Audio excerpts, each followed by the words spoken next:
Welcome to LOA Today. Walt Thiessen and life coach Joel Elston here. Today is Thursday, May the 17th, 2018, 8 a.m. Eastern Time. Your first daily dose of happy for the day. And welcoming Joel back. We only get him once a week, but it's always one good day a week. So, Joel, glad to have you back. Always good to be here, Walt. Love my Thursdays. I love them too. And we actually get you 2 times next week because Cindy's not going to be available next week. So we're going to get you on Wednesday, which is great. So double the Joel. That's the maximal, the maximal allowable amount of Joel is 2 a week. Oh, is that right? I don't know. I think I can tolerate a lot of it. Yeah. So things are really good here. We've had actually had a little rainy weather the last several days. So I think everybody on the East Coast has had some of it. But they say we need it, so I'm good with that. It actually knocked the podcast off a couple days ago. Wendy and I were really? We were in the middle of the podcast, and we were talking about how there was a tornado warning in the area. And I was doing my weather thing, trying to keep the tornado away. And I joked with her yesterday that I just wasn't specific enough with my request because I did keep the tornado away. It went south of us. I just forgot to say keep the power on. Well, I mean, it's hard to anticipate all of that. That's true. You can't. It's one of those things. It's almost like there's been great novels and philosophers talk about. You accomplished that, but here's what happened. It's like, oh, okay. So I'm glad that hopefully we'll make it through the entire hour, and our goal will be to keep power on the entire. Oh, time. I think we will. Yeah, it's going to be a good day for that. Yes. No doubt about it. Because we're resilient here. That we hold up under any circumstance. Doesn't matter what the circumstance is. See, that's a perfect lead into our topic today. So we got there in an unexpected way. There you go. So, the topic is actually something, once again, that came from your Facebook feed. And where did you get that one from? Because it looks like it was one of those pass-around things. Actually, the dandelion one, I mean, I looked it up. I thought about dandelions, and I have one that was growing in a crack in my driveway. And I'm looking at that, and I'm going, and that sort of led me to start searching for the resilience of dandelions or what have you. And so I found it, but I look at it, and by a lot of people, a lot of people will view dandelions as a weed. And I guess as they are, I mean, people spray for them and they're worried about not having them in the yard. But if you really look at the resilience of the dandelion, I mean, it sort of represents what life should be. I mean, it will grow in the crack in your driveway. You can poison them, and they just keep growing. They're amazing. They're resilient. They're a flower. I think they're pretty. I mean, I think they're bright. They bring a lot of sort of a color to a yard at times, even though they may be perceived as a weed. But it's sort of an analogy to me that's what we're talking about with the law of attraction. Is about resilience. It's about no matter what life throws at you, you can't control a lot of the stuff, but you can control your perspective of it. Again, the dandelion doesn't care that it's growing in between a crack in my driveway.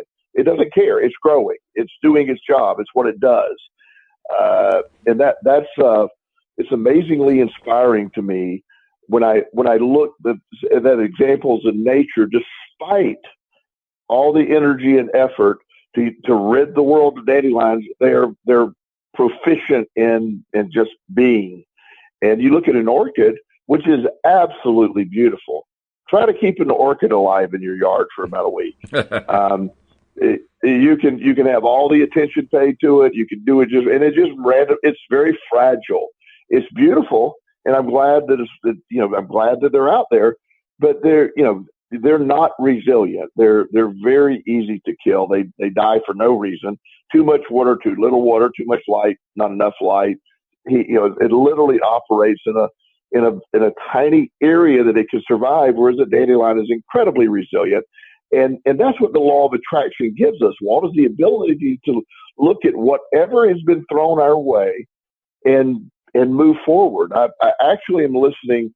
The book that I'm listening to right now, and I forget the name of it, tells you how well I'm listening, but the concept that the gentleman was talking about today is they did a study of valedictorians from high school. Okay. And they followed them. I think it was 81 was the number of valedictorians they followed over a period of, say, 15 years after college.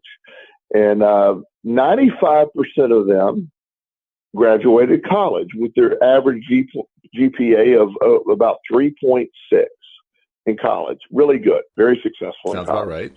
And then they're seeing how they translated in life. And while they were doing okay, most of them were staunchly in the middle. They were working in companies and they were conforming and they were doing everything they needed to do. But none of them were what that you would consider wildly successful. Most of them were making middle of the road incomes for professionals. And again, I'm not minimalizing that, but they were living within the expectations very firmly on a graph in the middle. And that was the expectations of that group. And they were living up to expectations. And the researcher extrapolated from the information, his what he got out of that is, while it was valedictorians weren't always the smartest, they were best at conforming to what the school wanted you to conform to. Very true. And that was the difference. And since schools don't often teach, some do, but not many often teach how to think, they tell you what to think. And so when you get it, and the translation of that into real life is often lost, because the concept of being able to adapt at the unexpected, to not always follow the rules, to screw up and then fix it. The idea that, they have this very steady life that's valedictorian is great. It's wonderful. I'm happy for them, because that's obviously what they're seeking. But to go out there and be that outlier, the one that screws up horribly and comes back, the one that's not afraid to fail, the one that does fail and comes back from it, those are the ones that you find become wildly successful. Most people who are in that upper 1 or 2% of income, if you really look at their background, there's a lot of failure there. There's a lot of willingness to go beyond the traditional thinking. And that's exciting to me. If I look at, I love people who bust their butt in life and then pull themselves up. It makes them more resilient. It makes them more like the dandelion. I am going to survive, and I'm going to grow from, in a sense, my genetic engineering is going to be improved because of what I go through. Instead of being the victim of things, I am now the active participant in my own success. I'm going to recover from what life does to me. And that's the beauty of what the law of attraction brings to us. It tells us our perspective remains completely in our control, period. Nothing else is needed. And that's exciting. That's what gets me up every morning. That's what I do in life. And that's why, I can talk about it for 45 straight minutes. So I'll shut up for a second. But yeah, that's what we do. I know it is. It is. And it's great. I have to say, if it wasn't for the fact that it's actually a pretty looking flower, we probably would have had a 1950s B movie on the subject of invasion of the dandelion by now. But, we haven't had that. And I think it's because it's a good looking flower. So, that kind of saved it. It is a good looking flower. Yeah. And the difference between that and the orchid is orchids are considered, so much more beautiful. The dandelion is the standard beauty. The orchid is the exotic beauty. And it translates to me in a very uplifting sort of life lesson. It's sort of it's what life does for us. And I love that whole ability to look at it that way. What is it that you think is what is it about dealing with hardship, dealing with failure that makes that resiliency turn into success? I mean, what's the law of attraction side of it, do you think? Well, my belief is the law of attraction takes us to that place of, I get to view, we deal with this. We talked about it a couple of weeks ago about blame being a thing, or responsibility or blame. I think the law of attraction tells us life will bring you unexpected events. And that's your focus. You can have a positive attitude and things are going to happen, but your thought and response, what you vibrate on a daily basis in response to what happens, is the law of attraction. I often share, with people and on the show, I talk about my son TJ passing away. The example of that is, it's a horrible loss to lose a child. It's the worst thing that can happen in anyone's life. But my response to that was, I am going to either be destroyed by his death, or I'm going to be uplifted by his life. I'm in charge of that. And that's what makes me successful, is I'm able to see life happens, and I'm in charge of my response to that. When I lost my job at a as a treatment center, as a director of a treatment center, it was like, oh my gosh, I just lost my career. Is how I could view it. Right. Or look at this incredible opportunity now is afforded to me that I can move on to. And I would never go back to that other job, not because of any other reason than that was part of my progression.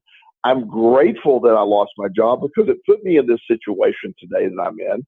I have the career of my dreams.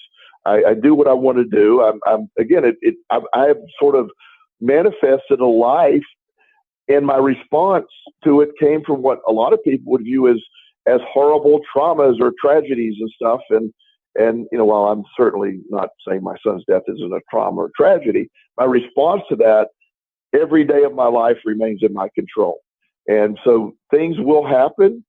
And I have a colleague that I've helped work through this. She left a really important job. I mean, she had a job she was a wellness coordinator for a private school. She's an incredibly talented lady, and she had been there for years. And she wanted to sort of get into a different field.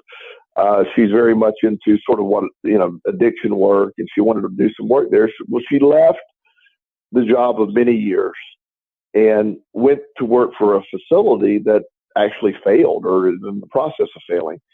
And now she left her career, and she had to leave. She didn't fail. The company failed. She had to leave the failing company. And she's like, oh my goodness, I made a really horrible choice. Well, through some thought processing and viewing it, she's now back in that position with the school she left, in a much better role for her. She's only working a part-time job there at an increased rate of pay, but she's also freed up to do the other stuff that she's passionate about doing. She said it almost happened in a way that makes so much sense. And I said, yes, but you were looking at it as such a loss. And in reality, it turned out to be such a gain. It moved her so much forward from where she was at. She's really appreciated where she's at now. She's really cutting edge in her field, and now she's getting the recognition for that. A lot of that is just simply perspective, Walt, and that's what the law of attraction teaches us. Everybody goes through turmoil and trauma. You're either going to be destroyed by it or strengthened by it, and it isn't some imaginary force making it happen. It's you and your perspective that makes that happen. And as much as I have come to appreciate that and learn that it's true in my life, I'm still amazed by that. I mean, there's a part of me that keeps asking myself, how on earth could it be that the perspective makes such a difference? It doesn't make any sense, and yet it seems to. Well, and that's where the law of attraction picks up on. If I'm a failure, and I'm viewing I am a failure, and I will continue to fail, and if my vibration, and this is the law of attraction, if my emotional vibration is that of failing, and that's all I'm doing, then that's what the law of attraction fills the void. Okay, this guy clearly loves failing, so let's give him a lot to fail about. But if I look at it like, this guy uses failure as a tool, this guy's going to keep, we're going to keep, he has moved forward. And so the law of attraction fills that void too. It simply responds the way you do. I look at every failure as me busting my ass and trying. So if I'm trying hard enough, I failed, I'm going to learn from that. So I succeed from it. I view every failure as a success eventually. It's not giving up. That's how I view it. So that makes me more resilient. I don't quit when I fail something. I move forward. I adjust. I do what I need to do. If I try the same thing 19 times and it doesn't work, say, okay, maybe I need to adjust what I'm doing a little bit. This is true. But I'm not going to quit. and I've watched that in your life, and I've watched that in a lot of friends' lives, a lot of clients' lives as well, where when you adjust that perspective, that's all that's needed. It isn't some magical force at work. I think the law of attraction is just like gravity. You can view it as magical. I just view it as a law. It's what happens. It's your success. You look at you hear anybody that, I was listening to J.K. Rowling talk about success and how she failed time and time again, and how now she's wildly successful, and just can't really, everything she touches, and her response to a question, one of the people questioning her said, you're so lucky. Mm-hmm. And she laughed, and she said, well, I guess from your perspective, it would appear lucky. She said, but when I was failing and homeless and had no food to eat, you weren't calling me lucky then. It's just my perspective of what was happening changed. I knew my direction. I knew where I was going.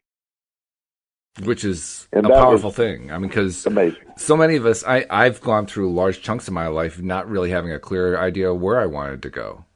And I knew that wasn't a good thing, but I also didn't really know what to do about it.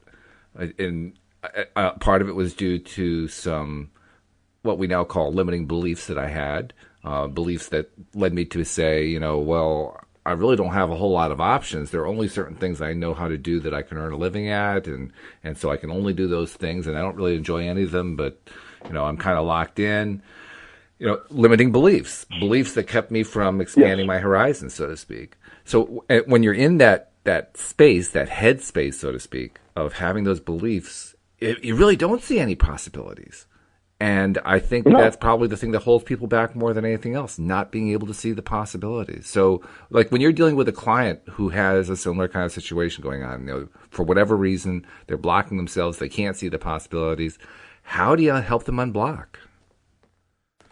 Well, and that becomes the first thing you have to do to unblock, and we've talked about this at late, is get them to adjust their perspective to start. To really get them to believe that this is a new opportunity, instead of looking at the loss or look at, being focused on that. When one of the dynamics when someone loses what they perceived as a career, for example, they have a really hard time processing. And so I actually spend a session or two in the beginning letting them just talk about it, because they need to talk about it. And then at some point, I then try to get them to shift their perspective of, I lost the best job I'll ever have, or I will never get another job like that. Or, those are constant thoughts that are doing, and that's what they're putting out there. And the law of attraction goes, yep, that's right. And that becomes a very direct way of connecting with the law of attraction on what I perceive as a negative view, when you keep putting that narrative out there.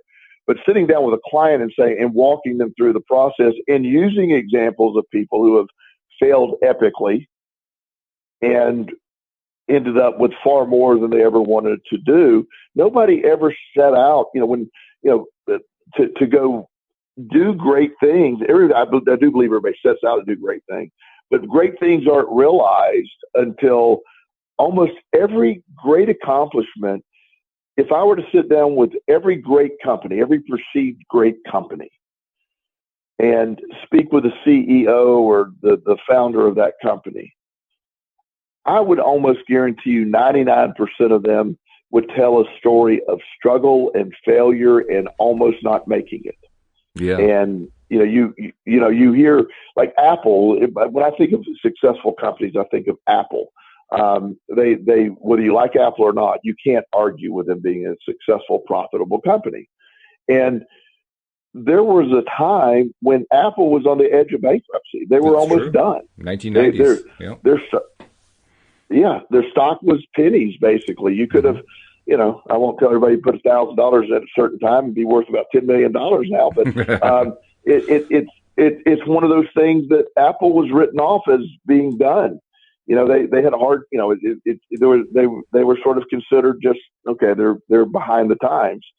And again, that drove Steve, all the people involved within that outlet is more than just, Steve Jobs. There's a whole group of people that Apple was believed in it. They moved on. They barely made it, and then they wildly became successful. In most companies, and that's being an extremely large, successful company, but all the way down to small, successful companies. Most people that I know that are independently successful fought through struggle. They fought through the stuff, and they never relented, and they viewed everything as a learning opportunity, and it just became an expected success. And that's what that perspective changes. If you look at life every day in the role of a victim, you will keep inviting more things to be victimized by. If you look at it as I'm a victor and I'm going to be successful, then it can't be anything other than that. There's no other option for it to be. And that's the beauty of it all. Steve Jobs certainly is a good example to use. I mean, yes, a large number of people played a major role in the turnaround, but I think everybody pretty much agrees. Steve Jobs was like at the leadership position. He's the one who led them through it. And the simple fact is, like you said, not only had Apple been struggling and failing, but by that point in time, he wasn't even in the company anymore. He had been kicked out of his own company. He was off doing a thing called Next Computer, which to this day most people don't even know what that is. He was literally in Nowheresville. And then as the company completely started to collapse, he negotiated his way back in and started dreaming again, started creating new ideas. And 10 years later, we had an iPod. Amazing. Yeah. And what I like about it is again, you hear he was kicked out. He could have said, they stole my dream. They ran my company to the ground. I'm sure he said that at some point, but he didn't quit. And that's the answer. I mean, life will kick your butt. If I don't know anybody that didn't go through something, but your response to it seems to be the difference. And that's the beauty of it to me of like the example of valedictorians. I mean, they've done okay. It's not that they're not doing okay, but they're not the ones that are out there achieving greatness. They're the ones that are working for the guys that achieve greatness. I laugh. I believe it was Elon Musk that there was a comment about Harvard and education and stuff like that. And he goes, yes, I'm a very big fan of Harvard. I have several of their people working for me. Yeah. It's the perspective of it is, let's go be wildly successful. I look at Oprah Winfrey. This is a woman that has a very difficult background that refused to give up and has an incredible law of attraction perspective that she talks about very openly, and is freakishly successful. I mean, it's just, and everything she touches becomes success. Even things that don't work, she just keeps moving on. I mean, she just doesn't, she's her own perpetual motion of law of attraction. And I respect that. And it came from her resilience. She is like a dandelion. And that's the dandelions last. They grow. They are the resilient flower, so to speak. And while everybody loves an orchid, I'd rather be the dandelion. And I can see why. I think we can all see why. It's an amazing thing that the biggest factor, apparently, based on what we're talking about here, in success is persistence. It's just refusing to give up under any circumstance, no matter how bad things get. You're refusing to give up. That's right. Isn't that crazy? I mean, you're a psychotherapist. Yeah, it is, and it's also, to me, it's exciting. One of my favorite stories to hear is I was listening to Jim Carrey. I was never a Jim Carrey fan. I never liked his comedy. I thought he was silly. But I really have grown to like him as a law of attraction practitioner. And he tells of a time he was basically homeless in his car. and maybe actually homeless. I don't know why I said basically. If I remember correctly, didn't have a place to live. And he was just trying to do stand-up in comedy clubs to get his first break, and he knew what he wanted to do. He was talented at what he did. And he used to go in front of, like, he was trying to, I think it was Eddie Murphy, actually. He stood outside of a theater one time watching people go into the Eddie Murphy concert and just say, I would love to be Eddie Murphy. I want to be here. I look what and he envisioned himself headlining that. He envisioned that. And as he was becoming successful, he got there. I forget the name of the show, but there was a show on Fox when it was a fledgling network that he got a role in, and he got attention before he started getting movies. And he worked really hard, and he viewed it as, he kept envisioning success. And when his father was ill, and he was on the edge of, he was early success at that point when his father passed away, and he wrote a check, and I think it was for $10 million, maybe it was $25 million. He put in his father's casket with him and said, in 5 years, this check will be good. And he didn't tell anybody about it. He just did it. He told his dad that, who had passed away.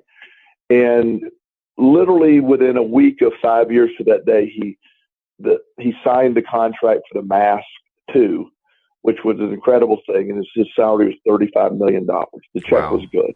Wow. And that was written when there was that would be almost unheard of. But again, that's that resilience. This is a man that went from nothing to that. So I look at the most successful people. They don't accept they can't be successful. They just move forward. The oddballs, the ones that don't fit in society, they don't conform. They're the ones that go move forward. They're the ones that really make a difference on the planet. And I just, that's the dandelion. That's and like you're saying, the resilience with the perspective, that's an unbeatable combination. You can't be defeated when you have resilience and you keep that perspective in a forward movement. And by the way, where Jim Carrey's comedy is concerned, I tend to agree. I mean, I've never really been totally turned on by his comedy, except for one thing. I think it was in The Grinch, How the Grinch Stole Christmas. There was one scene where he starts mimicking Ron Howard, who directed the film. And it was an absolutely brilliant sequence. It had nothing to do with the film, but they left it in because it was so good. It was just hysterically funny. It was watching Ron Howard in a Grinch costume.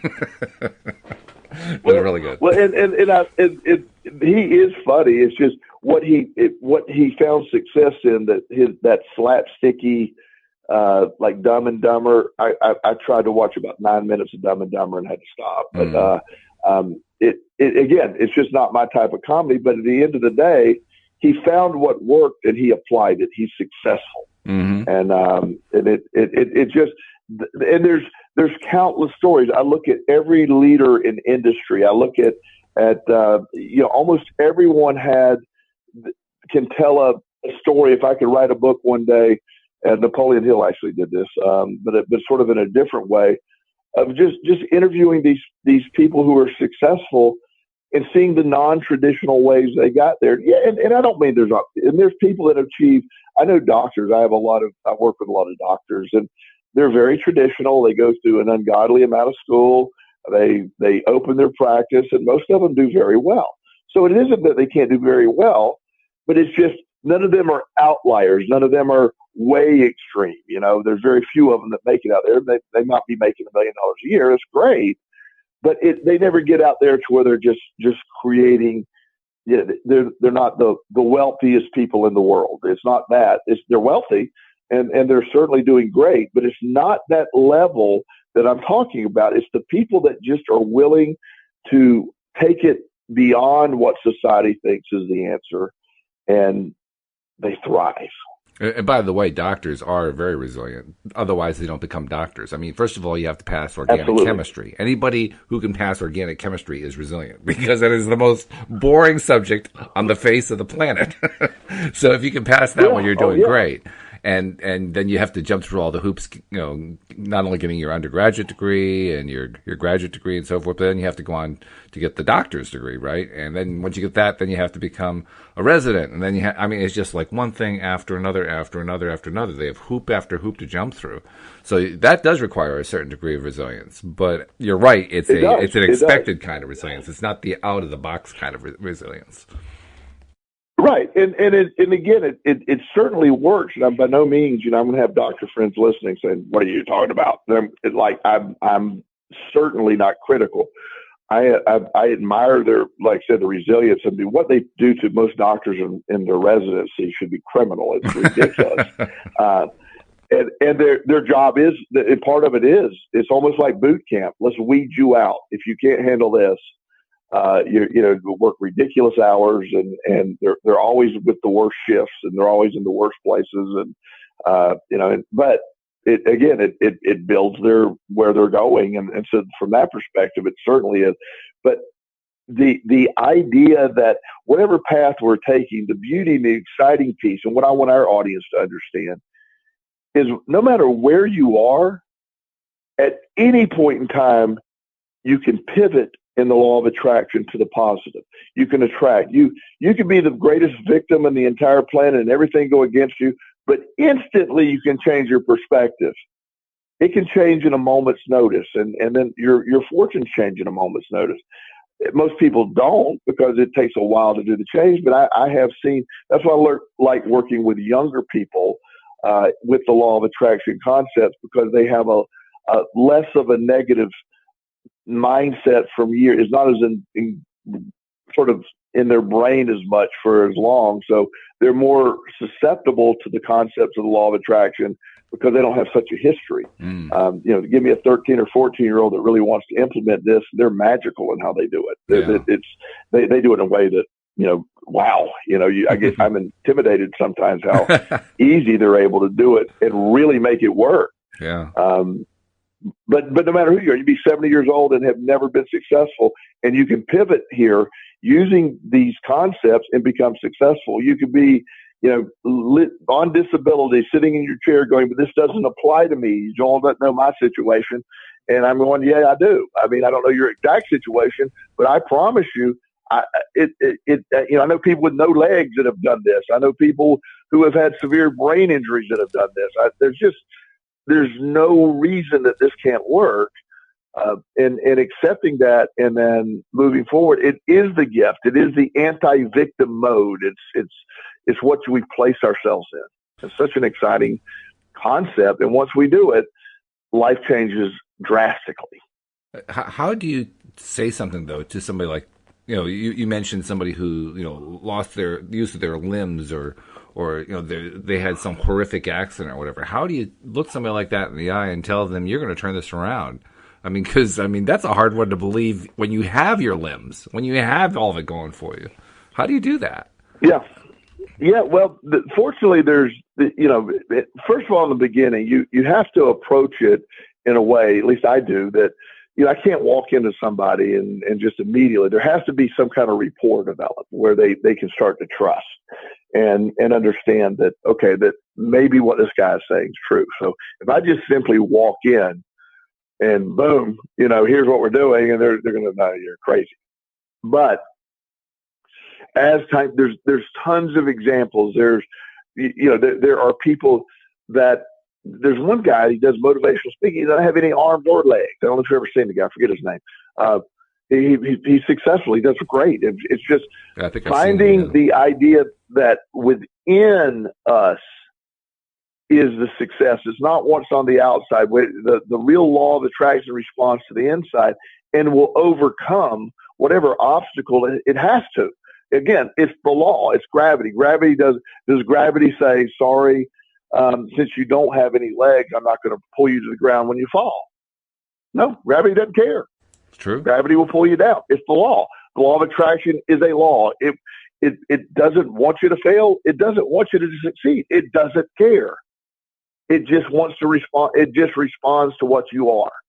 And if your mindset is, and so once people buy into that, they see examples of that, it changes everything. The guy on the Game of Thrones, the little person or the dwarf, I don't know what the politically accepted term is now, but I can't think of his name. I wish I could. Wildly successful in acting, and he's very much a law of attraction believer. Oh. He just, like you say, I can look at what he looks. I am whatever how tall he is. He said that's not what many actors in Hollywood are. However, he's such a great actor, and he uses that as an advantage. He uses it. He changes it into a whole other perspective, and he's wanted for his acting ability. And they've adapted roles just to make it. I thought it ironic in the movie Infinity Wars. He plays this giant, which I find hilarious. It was a very neat way they filmed it. He's standing by Thor, and he's like 20 times bigger than Thor. And so, but again, it's about where do we find this? Where do we get everything? It's all inside. It's not on the outside. It isn't, I'm cursed, I'm this, and that. The law of attraction, and it responds to your resilience, it doesn't care about the stuff that we think we care about. Well, nothing's gone right for me. In the law of attraction goes, you're right, and it won't anymore, ever, until you change. Everything goes right for me. You're right. It's going to go right for me. That's how simple it works. Not just saying it, but really believing it. And it responds to the emotional vibration that you're putting out, that negative feeling of, I will never have success, or I have these limitations. The law of attraction responds with a resounding, yes, you do. And we'll keep giving them to you. Or I have no limitations, and I can be, and it responds with, yes, you're correct. Unlimited opportunity. That's how it is. And people that take advantage. I have a friend that runs treatment centers, and he started out, he's a recovering addict, and he is blind. And he started out as a sort of a peer counselor in a treatment center, and worked his way up to a house manager, then eventually got some credentialing and became a therapist. And eventually, through some hard work and dedication, he became part owner of a treatment center. He owns multiple treatment centers now and is very wealthy. And he did that by accepting he could be a victim of, I'm blind, I can't do anything, or he views it as an advantage in business now. He has people that obviously have to do stuff for him. He pays people to do that. But at the same time, he sits down with people and he hears people differently because he can't see them. He hears them. He's able to, in his mind, make deals. People underestimate him, and that's one of his greatest strengths, is they underestimate him in business often. And he puts the best people in place, and he's, again, wildly successful, and it's about his perspective of it. He could easily accept money, I'm disabled, I'm this or I'm that, or I can go be wildly successful. He doesn't need to be disabled. Now, and there's a big difference. Now, there's success in business. There's also success in other areas of life. Success in relationships, success with health, success with a variety of things that don't necessarily have anything to do with a job or with a career. The same principle applies, though, doesn't it? Absolutely. And when I say success, and most people who are listening, or most people in the law of attraction, their initial reaction is financial most of the time. Most of the time they're trying to, I need to change things. So we do tend to focus and talk about that, but I don't want to view success as, financial stuff is just a tiny piece of it. It's easy to say when you have financial success, it's a tiny piece, but if you don't have money to pay the bills, it's a major piece. But when you start looking at success in life, it's about what are you doing? How are you feeling? Like you say, relationships. It's your ability to, enjoy your life, to have the life that you want. What is success with each individual person? That is a different thing. I have an interesting thing. I've been in a relationship with a young lady for a long time. We're not going to get married. We'll never get married. And she's good with that. We're very, it's something in my life that's my situation. That's what I like. That's me. But not everybody goes that way. And it's okay. You got to look at it that way. It's true. Yeah. Not meeting anybody else's expectation or living a life that other people expect. And I actually answered this question the other day, and I got several emails. I was doing a friend's podcast, and he interviewed me, and he said, you've done all this great stuff. You adopted kids, and and he knows my significant other, and said, you're in a great relationship with the, but how come you're not married?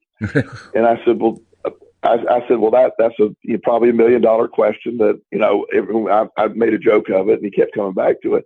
And I said, well, the answer is probably not going to sit well, but I'm going to say it what I believe. I said, I personally, and I'm just speaking me personally, have never seen a relationship in marriage that I thought I would want. Ooh.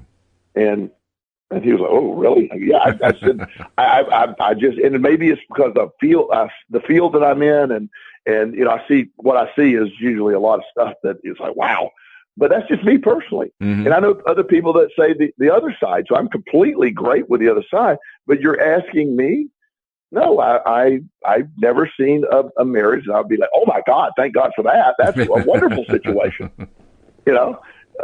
And again, that's my individual perspective. Yep. And that's the difference between people that makes it. And it's okay. And I have dear friends that are very happily married.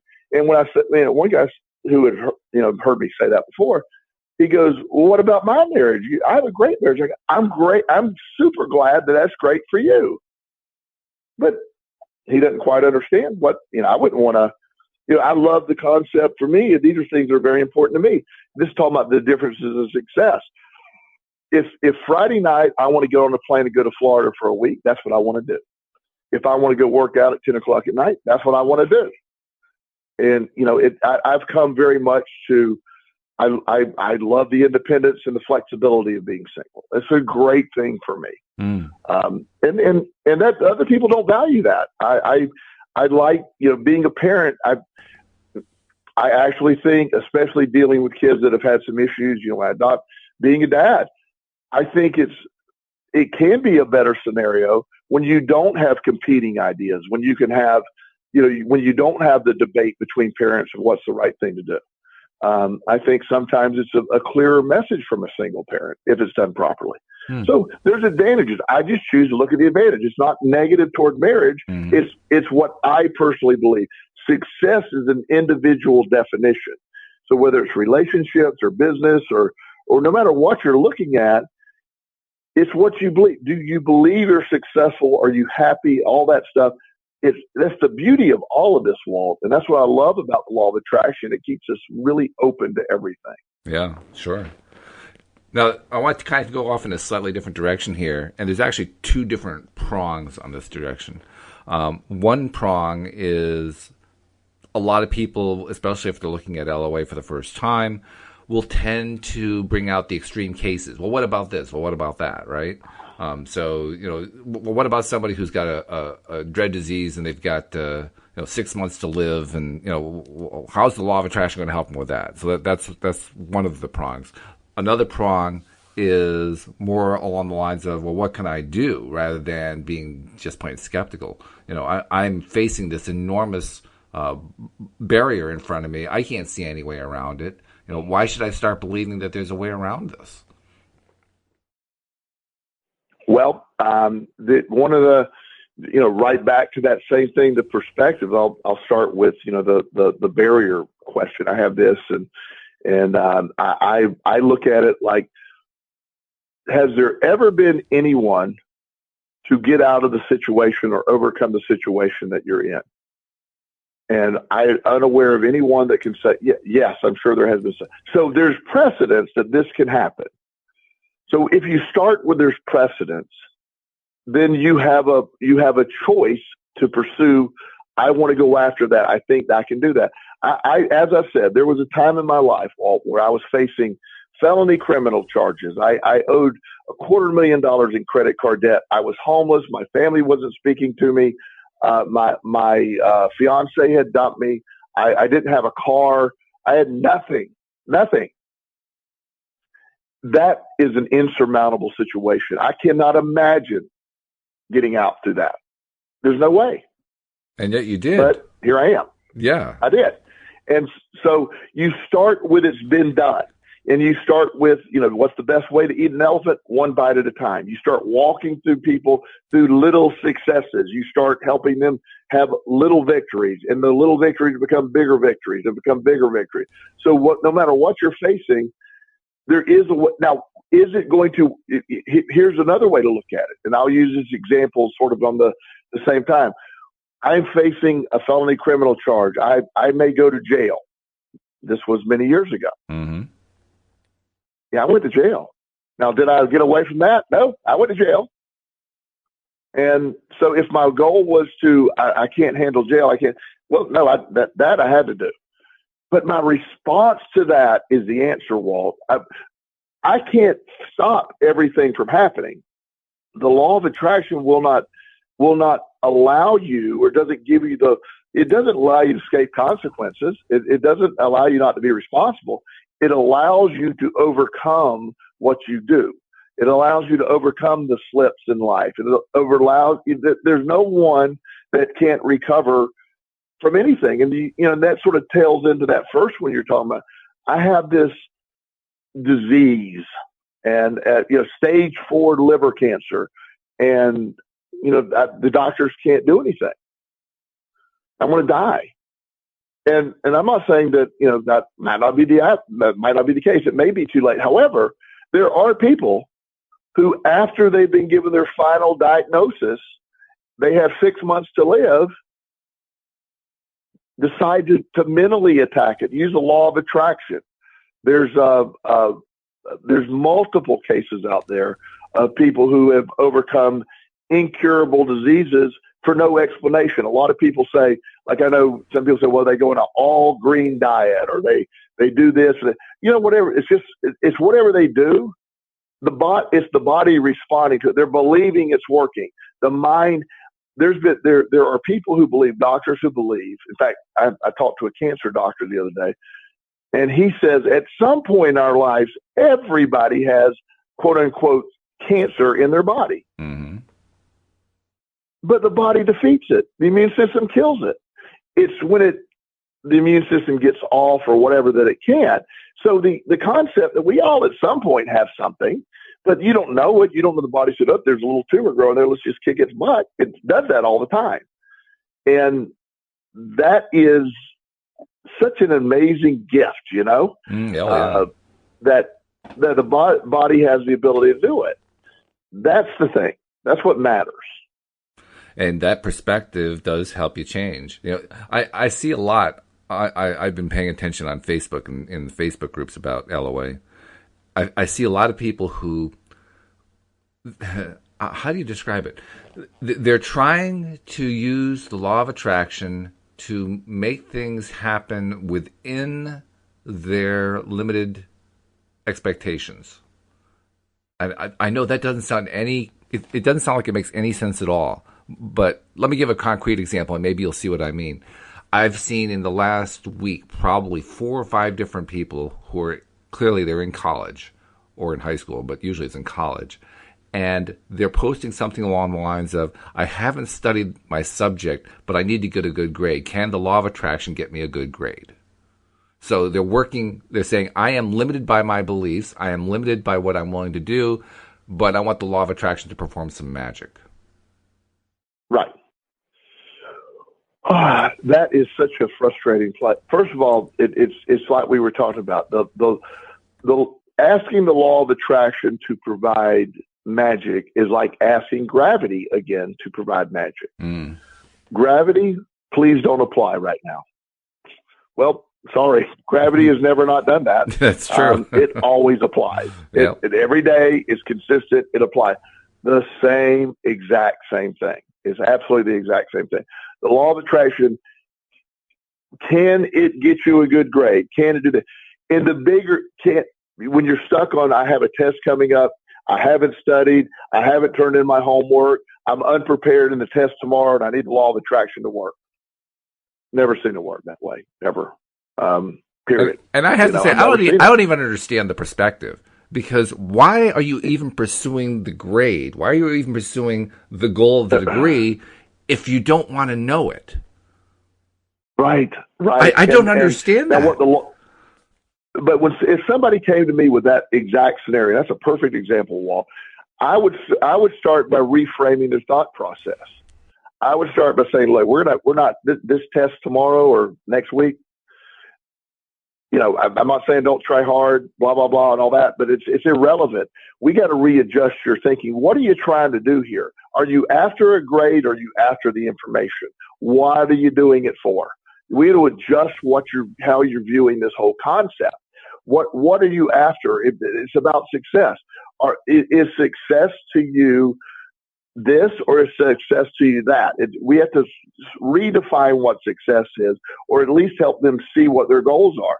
The concept why are you taking the class? What are you doing about it? So if you're taking a class and you're solely worried about the grade and not we have to adjust your desire to learn. As you know, I'm working on a doctorate in metaphysics. Well, I have a 99.8 something %, and I still believe I'm right on that one question I missed. Several months ago, I know I'm right, but it doesn't matter. I'm not doing it for the grade, Walt. I'm passionate about the subject. I didn't take the class, a very difficult class, to worry about the grade. I took it because I wanted. What's the point? If you readjust that, and most people, and one of the reasons I don't do most of the law of attraction things on Facebook is because of stuff like that. They're missing the point, and it gets to the other side, and then they end up. I find it ironic. Then they have these very, very negative fights inside the law of attraction group. It's hilarious, actually. Oh yeah. And you're watching this going, okay, the whole point's been missed here, because there's, understanding what you're after is what the big concept is. There's a doctor, and I forget where he is. I'm going to look this up because I want to include this in my next book. But and I'll tell you why it makes sense in going backwards and forwards. There's a doctor that was researching this very rare form of cancer, and I'm talking rare. Very few people in the world get it.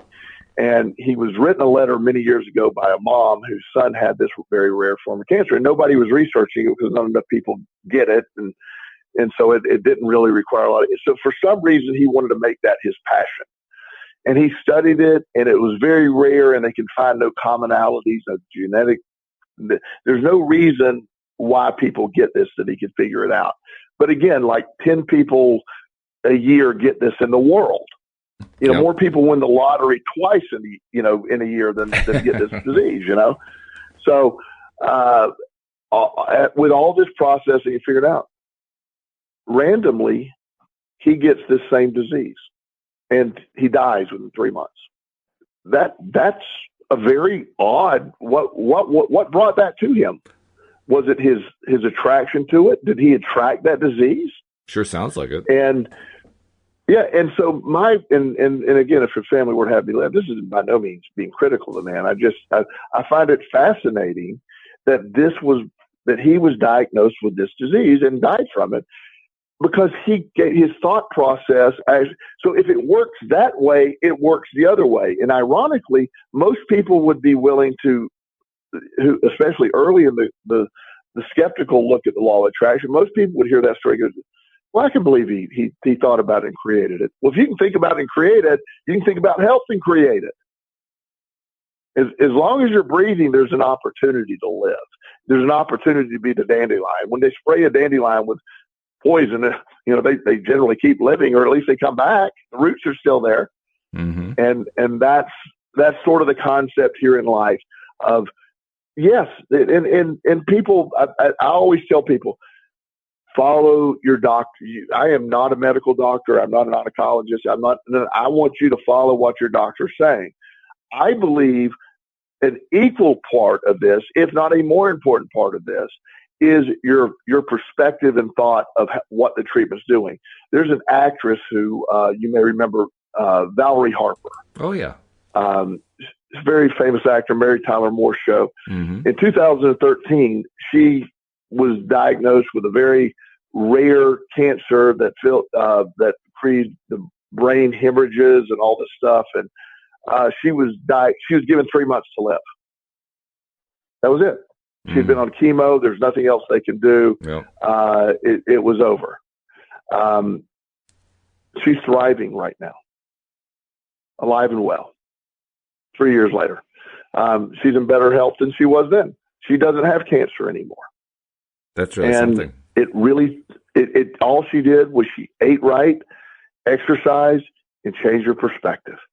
And she talks about it. Law of attraction. Again, this is somebody that's well known. You can just do a quick Google search and pull this up. That's what I did during our talk. That's why I knew the year. Right. But it's there. It's all there. I mean, it's amazing stuff that somebody given 3 months to live, and she didn't accept that, and she's thriving at this point. Perspective, this is really good stuff. Perspective is an amazing thing. And we only have a few minutes left, so we can't spend a lot more time on it. But I want to bring up one more thing, and that is I see a pattern that happens continuously. And that pattern is there is a very small percentage of people who, when faced with difficulties, will choose a positive perspective. The overwhelming majority will choose a negative perspective, and usually it's a critical perspective. And if it involves the law of attraction, usually it's a critical perspective of the law of attraction. So basically they set themselves up because they never actually take the time and make the effort to get themselves into a positive perspective about whatever thing it is that they're dealing with. And I don't know that we can cover that in a minute and a half, but cover that in a minute and a half. Well, it does have, we as society have a tendency to look at the negative, what doesn't work. And there was a recent article that after all these years, for 3,000 years, acupuncture has been accepted as an effective method to treat pain. A recent study says, no, it isn't. It doesn't work. And wow, that's sort of shocking, huh? Acupuncture doesn't work? Yep. Well, it does if you believe it, and it doesn't if you don't. And that's the $1 million answer for everything. Most of the pills we take have a placebo effect. Dr. Joe Dispenza talks about we are the placebo. That's the name of his book. We are the cure. We are the answer. We are the answer to these things. So a critical perspective of law of attraction is based on what society does. Let's take a negative critical view and tear it apart. The law of attraction does not work. Then you're absolutely right. The law of attraction says you're right. We don't work. We're not here. It doesn't work for you. That's what it gives. And it will continue with your negative. And that's the beauty. When you realize it's all inside of you. And instinctively, most people, when they really give it a chance, really can start to do that. But you have a lot of societal pushback that, no, you're not responsible. It's not your fault. You're not having to do this. We get back to that whole blame thing. And the law of attraction didn't work for me. No, the law of attraction worked perfectly for you. You weren't working the law of attraction. There's a difference. And, that negative, and I know real briefly, I have a friend that is on Facebook, and he recently posted that he was facing some real difficult health issues. Well, this guy's very negative. And my first reaction when I saw that, I go, that's not shocking. And I mean in a bad way. Yeah. I really hope he can turn it around. But his perspective is always negative. I know we're out of time, so I can't keep going. Yeah, but still very, very, very insightful. You did very well considering you only had a minute and a half, I have to say. Yeah, I could have kept going forever. But we'll pick this up again next week. We actually get you for 2 days next week, so we'll talk again on Wednesday. Sound good? That'd be great, buddy. All right, and we'll see you all next time here on LOA Today. Goodbye, everybody.